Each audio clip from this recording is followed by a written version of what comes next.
In an era long past, as monarchies weaken, local feudal lords grew in power.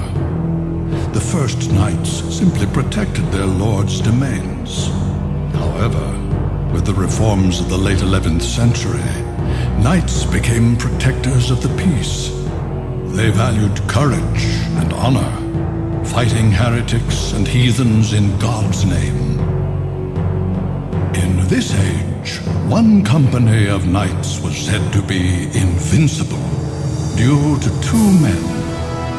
Leon Belmont, a courageous man who feared nothing and whose combat abilities were second to none, and Matthias Kronqvist, a genius tactician whose learning made him an exception in a largely illiterate society. They trusted each other completely, and they were bound by an old friendship. However, sorrow awaited Matthias upon his return from a victorious campaign. It was news of the sudden death of his beloved wife, Elisabetta. Matthias's grief was profound, and he became bedridden. A year has passed since then. Thanks to Leon's efforts, their company remains proudly undefeated. However, a mysterious army of monsters suddenly appears in Leon's domain.